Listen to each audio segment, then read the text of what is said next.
हं. आपण थोडा विचार करूया. जगातील सर्वात शक्तिशाली माणूस, असा माणूस ज्याच्या एका इशाऱ्यावर कोणाचाही जीव जाऊ शकतो. हा बरोबर. म्हणजे ज्याच्या पायाशी जगातील सर्व संपत्ती लोळण घेतय.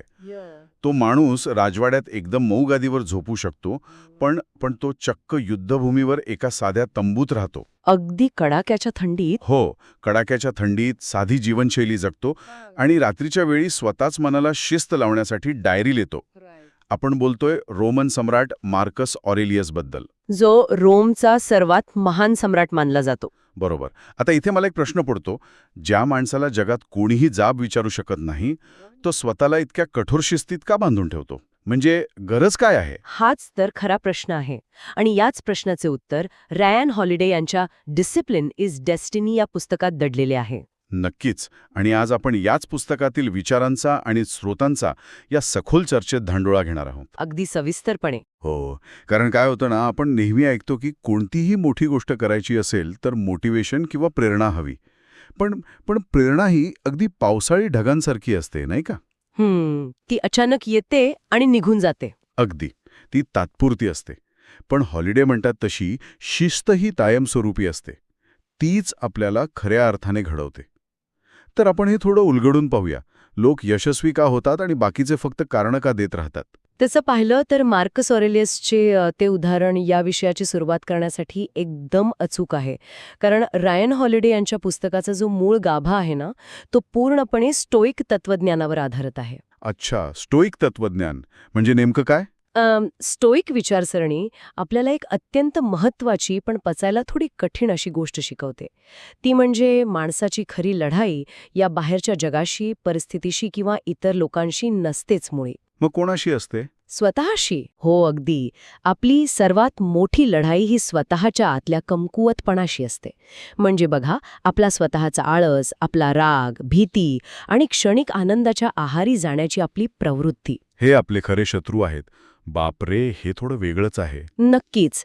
आपण अनेकदा विचार करतो की अमुक एका व्यक्तीने मला मागे खेचले किंवा किंवा परिस्थिती माझ्या बाजूने नव्हती म्हणून मी यशस्वी झालो नाही. लोक नेहमी अशीच कारणं देतात. हो ना, पण मुळात जेव्हा आपण स्वतःच्या आतल्या शत्रूंवर विजय मिळवतो तेव्हा बाहेरची कोणतीही परिस्थिती आपल्याला हरवू शकत नाही.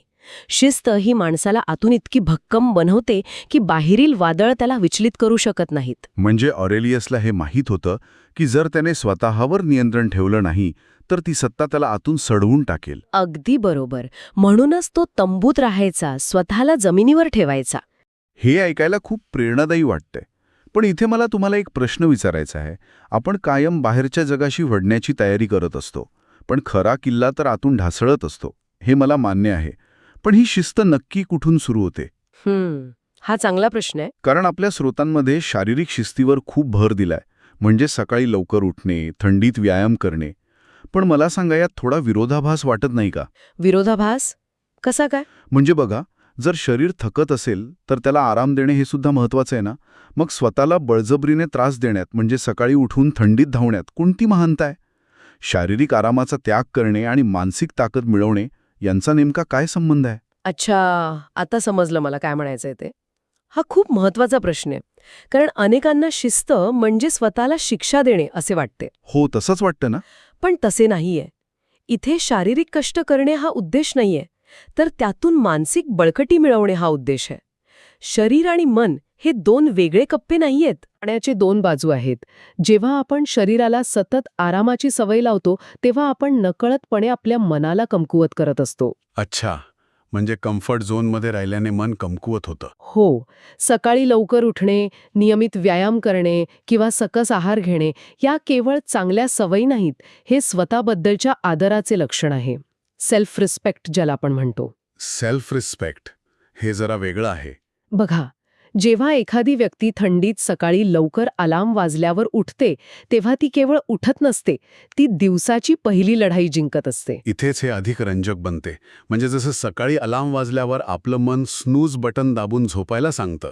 हो, अजून 10 मिनिटे झोपूया, बाहेर खूप थंडी आहे असं मन सांगत असतं. पण शिस्त आपल्याला उठवते, कारण आपली स्वप्न आपली वाट पाहत असतात. माझे आयुष्य माझ्यासाठी महत्वाचे आहे आणि माझ्या शरीरावर माझ्या आळसाची सत्ता नसून माझ्या इच्छेची सत्ता आहे. म्हणजे अलार्म वाजल्यावर उठणे हा केवळ वेळेचा मुद्दा नाहीये, अजिबात नाही. ती एका अर्थाने स्वतःशी केलेली कमिटमेंट आहे. हं. पण याचा मानसिक ताकदीशी कसा संबंध जोडता येईल? मला हे अजून थोडंसं पकरून सांगाल का? हो, नक्कीच. आपण याला एका उदाहरणातून समजूया. मनाला एका जंगली घोड्याची उपमा द्या आणि शिस्तीला त्या घोड्याच्या लगामाची. जंगली घोडा आणि लगाम. ओके. जर लगाम सैल सोडला तर घोडा तुम्हाला वाटेल तिथे ओढून नेईल, खड्ड्यातही पाडेल. खरंय. पण जेव्हा तुम्ही शरीराला कम्फर्ट झोनच्या बाहेर काढता तेव्हा तुम्ही तो लगाम घट्ट पकडायला शिकता. शारीरिक शिस्त ही जिममध्ये वजन उचलण्यासारखी आहे. जिममध्ये बरोबर. म्हणजे मसल्स बिल्ड करण्यासारखा. हो, जिममध्ये जेव्हा आपण वजन उचलतो तेव्हा आपण स्नायूंना ताण देतो, त्यांना थोडे डॅमेज करतो, जेणेकरून ते अधिक मजबूत होऊन परत जोडले जातील. मेंदूचेही तसेच आहे. अच्छा. न्यूरोप्लास्टिसिटी नावाचा प्रकार असतो, जिथे आपण स्वतःला जितक्या वेळा कठीण गोष्टी करायला लावतो तितक्या वेळा मेंदूतील त्या नव्या सवयींचे मार्ग अधिक मजबूत होतात. बापरे. म्हणजे शारीरिक शिस्त ही मानसिक शिस्तीची चाचणीच आहे तर. अगदी बरोबर. जेव्हा आपण आळसाला हरवून कृती करतो तेव्हा आपला संयम वाढतो, फोकस सुधारतो आणि साहजिकच आत्मविश्वास दुणावतो. हे समजायला खूप सोपं झालं या उदाहरणामुळे. म्हणजे शरीराला कठीण परिस्थितीची सवय लावली की मन आपोआप चिवट बनतं. पण इथेच मला पुढचा मुद्दा मांडावासा वाटतो. कोणता? समजा आपण शरीराला आणि मनाला भक्कम केलं, सकाळी लवकर उठायला लागलो, व्यायाम केला. पण जर आपण आपला वेळ कुठे खर्च करत आहोत याचे भानच नसेल तर त्या शारीरिक आणि मानसिक ताकदीचा काहीच उपयोग नाही. हे 100% खरं आहे. कारण आजच्या जगात शिस्तीचा सर्वात मोठा शत्रू आपला आळस नसून आपला फोन आहे. आपण सगळेच जण सतत स्क्रीनवर स्क्रोल करत असतो. आणि वेळ कसा जातो ते समजतही नाही. हो ना. अनेकदा आपण स्वतःलाच फसवतो आणि त्याला मी रिसर्च करत आहे किंवा मी जगात काय झालं याबद्दल अपडेटेड राहत आहे असे गोंडस नाव देतो. आपण स्वतःलाच एक्सक्युजेस देतो. हो. तर मग या डिजिटल युगात फोकस आणि वेळेचं व्यवस्थापन याबद्दल हे स्रोत काय सांगतात? रायन हॉलिडे यांनी या मुद्द्यावर खूप सखोल भाष्य केले आहे. जर आपण याला थोड्या मोठ्या दृष्टिकोनातून पाहिले ना तर लक्षात येईल की आजच्या काळात लक्ष किंवा अटेन्शन ही आपली सर्वात मौल्यवान संपत्ती आहे. करन्सी आहे एक प्रकारची. अगदी. वेळ ही जगातील एकमेव गोष्ट आहे जी सर्वांकडे समान आहे. गेलेला पैसा परत कमावता येतो, पण गेलेली वेळ जगातील कोणतीही संपत्ती देऊन परत मिळवता येत नाही. हे आपल्याला माहीत असतं, पण आपण विसरतो. हो. तरीही आज आपण आपला सर्वाधिक वेळ अशा गोष्टींवर खर्च करत आहोत ज्यांचा आपल्या ध्येयांशी काहीही संबंध नाही. आज अनेक मोठ्या टेक कंपन्यांचे बिझनेस मॉडेल्स केवळ माणसाचे अटेन्शन विकत घेण्यावर, ते चोरण्यावर आधारित आहेत. म्हणजे ते मुद्दाम असं डिझाईन करतात. हो तर. त्यांचे अल्गोरिदम्स आपल्या मेंदूतील डोपामाइन या रसायनाशी खेळण्यासाठीच डिझाईन केलेले असतात. आपल्याला सतत काहीतरी नवीन पाहायची इच्छा होते आणि तो एक प्रकारचा व्यसनाचा विळखा बनतो. तर याचा अर्थ काय होतो? आपण बळी पडतो याला. मग याला बळी न पडण्यासाठी काय करायला हवं? स्वतःवर नियंत्रण आणायला हवं. कारण नुसते फोन बाजूला ठेवा असे सांगणं खूप सोपे आहे, पण ते प्रत्यक्षात आणणे तितकेच कठीण आहे. मला वाटतं खऱ्या शिस्तीचा अर्थ केवळ चांगल्या गोष्टींना हो म्हणणे नसून ज्या गोष्टी आपल्याला आपल्या ध्येयापासून दूर नेतात त्यांना अत्यंत कठोरपणे ना म्हणण्याची ताकद असणे हा आहे. एकदम बरोबर. नाही म्हणता आलं पाहिजे. आणि प्रोडक्टिव्ह असणं यातील मोठा फरक समजून घेणं महत्वाचं आहे. लोक दिवसभर बिझी असतात, पण काम काहीच होत नाही. हो, अनेक लोक दिवसभर खूप काम करतात. ते सतत धावपळ करत असतात, पण तरीही त्यांच्या आयुष्यात काहीच प्रगती दिसत नाही. कारण त्यांचा वेळ महत्वाच्या गोष्टींवर खर्च न होता लक्ष विचलित करणाऱ्या गोष्टींवर म्हणजेच डिस्ट्रॅक्शन्सवर खर्च होत असतो. म्हणजे तात्पुरत्या आनंदासाठी ते आपल्या भविष्यातील यशाचा बळी देत असतात. अगदी अचूक. खऱ्या स्वातंत्र्याचा अर्थ आपल्या मनात येणारी प्रत्येक इच्छा पूर्ण करणे असा मुळीच नाही. खऱ्या स्वातंत्र्याचा अर्थ आहे स्वतःच्या इच्छांवर ताबा मिळवणे. क्या बात आहे. जेव्हा आपला फोन आपल्याला नियंत्रित करत नाही, जेव्हा सतत येणारे नोटिफिकेशन्स आपल्याला विचलित करू शकत नाहीत, तेव्हा माणूस खऱ्या अर्थाने स्वतंत्र होतो. हे खूपच विचार करायला लावणारे आहे. म्हणजे प्रत्येक डिस्ट्रॅक्शनची एक छुपी किंमत असते जी आपण आपला वेळ आणि फोकस देऊन चुकवत असतो. अगदी खरंय. पण ठीक आहे, समजा एखाद्याने स्वतःच्या वेळेवर नियंत्रण मिळवले, फोन बाजूला ठेवायला शिकला, पण तरीही माणूस एका आणखी मोठ्या आणि भयानक वादळात अडकू शकतो. कोणत्या वादळात? आतले भावनिक वादळ. भावनांवर नियंत्रण. कारण आपण कितीही वेळ वाचवला, कितीही शारीरिक शिस्त पाळली, पण चुकीच्या वेळी चुकीच्या भावनांचं प्रदर्शन केले तर केवळ करिअरच नाही तर माणसाची नातीही उद्ध्वस्त होतात. ओहो, रागाच्या भरात घेतलेले निर्णय. हो, रागाच्या भरात घेतलेले निर्णय आणि अहंकारामुळं मोडलेली नाती आपण रोजच पाहतो. पण इथे मला तुम्हाला एक गोष्ट विचारायची आहे. विचारा ना. समाजात एक गैरसमज नेहमी दिसतो की यशस्वी होण्यासाठी, पुढे जाण्यासाठी माणसाला थोडं स्वार्थी व्हावंच लागतं, थोडा अहंकार असावाच लागतो, तरच लोक तुम्हाला गांभीर्याने घेतात. असा समज आहे खरं. मग एकीकडे शिस्त आणि स्वतःवर नियंत्रण आणि दुसरीकडे इतरांबद्दलचा आदर आणि नाती यांचा समतोल कसा राखायचा? हा एक अतिशय महत्वाचा आणि संवेदनशील मुद्दा तुम्ही उपस्थित केलात. यश मिळवण्यासाठी अहंकार आवश्यक आहे हा खरोखरच एक मोठा गैरसमज आहे. म्हणजे इगोची गरज नाहीये. अजिबात नाही. कारण माणसाचे खरे चारित्र्य तेव्हाच दिसते जेव्हा त्याच्याकडे सत्ता असते किंवा तो यशाच्या शिखरावर असतो. जसं ऑरेलियसच्या बाबतीत आपण पाहिलं. अगदी. स्टोईक तत्वज्ञान येथे आपल्याला एक वेगळाच दृष्टिकोन देते.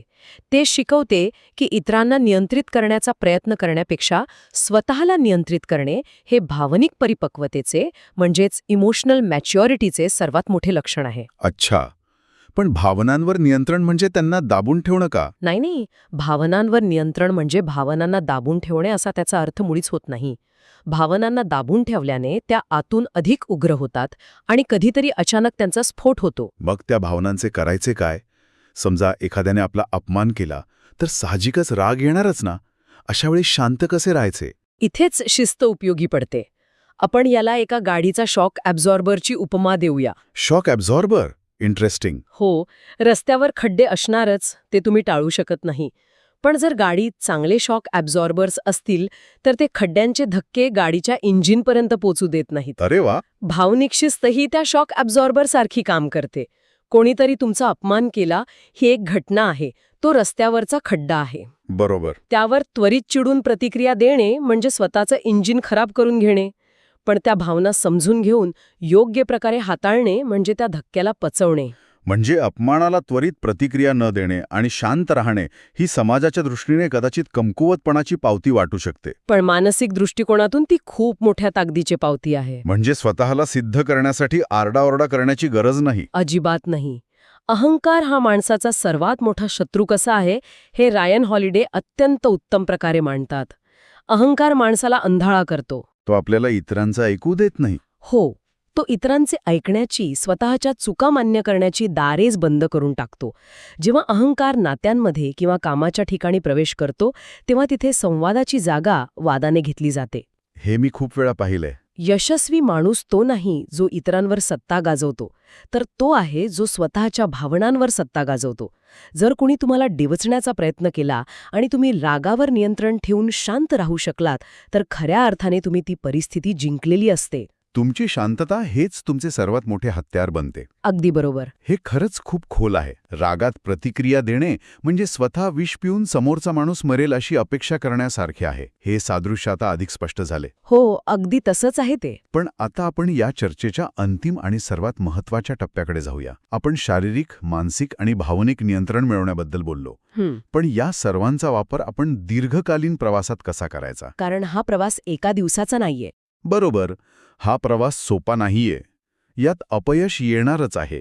आणि इथे स्रोतांमध्ये ब्रूस ली यांचे एक अतिशय प्रसिद्ध आणि अंगावर काटा आणणारं उदाहरण दिले आहे. हो, ते 10,000 किक्सचं उदाहरण. हो, ब्रूस ली म्हणतात, मला त्या माणसाची भीती वाटत नाही ज्याने 10,000 वेगवेगळ्या किक्सची एकदा प्रॅक्टिस केली आहे. पण मला त्या माणसाची भीती वाटते ज्याने एकाच किकची 10,000 वेळा प्रॅक्टिस केली आहे. हे सातत्य दर्शवते, कन्सिस्टन्सी. हो, पण आजकालच्या जगात सर्वांना झटपट यश हवे असते. इन्स्टंट सगळं पाहिजे. मला इथे हे समजून घ्यायचे आहे की टॅलेंटपेक्षा सातत्य का महत्वाचे आहे. बोरिंग काम करत राहण्याची तयारी असणे हे यशाचे सूत्र कसे काय असू शकते? ब्रूस ली यांचे हे उदाहरण शिस्तीच्या आणि सातत्याच्या अगदी मूळ गाभ्याला स्पर्श करते. तुम्ही विचार करा, एकच केक 10,000 वेळा मारणे यात किती कंटाळा येऊ शकतो. खूपच बोरिंग असेल ते. माणसाला नेहमी काहीतरी नवीन, काहीतरी फॅन्सी करायचे असते. पण शिस्त म्हणजे तो कंटाळा, ती बोर्डम सहन करण्याची ताकद. अच्छा. टॅलेंट ही निसर्गाने दिलेली देणगी असू शकते. पण जर त्या टॅलेंटला शिस्तीची आणि सातत्याची जोड नसेल तर ते टॅलेंट कधीच त्याच्या सर्वोच्च शिखरापर्यंत पोचू शकत नाही. म्हणजे टॅलेंट तुम्हाला सुरुवात करून देईल, पण सातत्य तुम्हाला शेवटपर्यंत पोचवेल. पण मग काही लोक असेही असतात ना, जे खूप टॅलेंटेड असतात आणि फार मेहनत न घेताही त्यांना यश मिळतं. मग शिस्त सर्वस्व आहे असं कसं म्हणता येईल? असा विचार करणं अगदी स्वाभाविक आहे. काही लोकांना सुरुवातीला झटपट यश मिळते, पण जेव्हा स्पर्धा वाढते, जेव्हा परिस्थिती खऱ्या अर्थाने कठीण होते, तेव्हा फक्त टॅलेंट टिकत नाही. तिथं मेहनतच लागते. हो, तिथे टिकते ती तुमची मेहनत आणि तुमची मानसिक लवचिकता. सातत्य हा केवळ एक शब्द नाही, तो एक जीवनक्रम आहे. समजा आपण रोज केवळ 1% सुधारणा केली. फक्त 1%? हो, फक्त 1%. सुरुवातीला हा बदल डोळ्यांना दिसणाराही नाही, पण काही महिन्यात आणि वर्षांत या कंपाऊंडिंग इफेक्टमुळे होणारा बदल अमूलाग्र असतो. इन्स्टंट सक्सेस ही एक माया आहे, एक इल्युजन आहे. हे खूप छान सांगितलं तुम्ही. कोणतेही झाड एका रात्रीत मोठे होत नाही. त्याची मुळे जमिनीत घट्ट रुजायला वर्षे लागतात. महान लोक परिणामापेक्षा प्रक्रियेवर जास्त भर देतात. रिझल्टपेक्षा प्रोसेस महत्वाची. अगदी. त्यांना माहिती असते की आजचे कष्ट हे उद्याच्या यशाची पायाभरणी आहेत. म्हणजे लोकांना फक्त झाडाची फळं दिसतात, मुळे किती खोल आहेत ते दिसत नाही. हो. पण मला सांगा, ह्या प्रक्रियेत अपयश आले तर? कारण सातत्याने एखादी गोष्ट करूनही जेव्हा अपेक्षित निकाल मिळत नाही, तेव्हा अनेक लोक खचून जातात.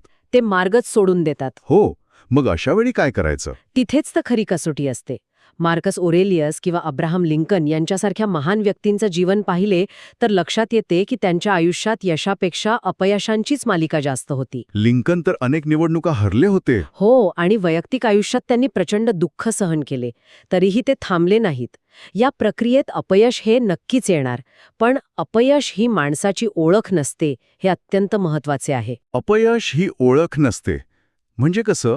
मी अपयशी आहे असे म्हणणे आणि मी या प्रयत्नात अपयशी ठरलो असे म्हणणे यात जमीन आसमानाचा फरक आहे. अपयश ही केवळ शिकण्याची एक प्रक्रिया आहे. एक लर्निंग प्रोसेस आहे. अगदी.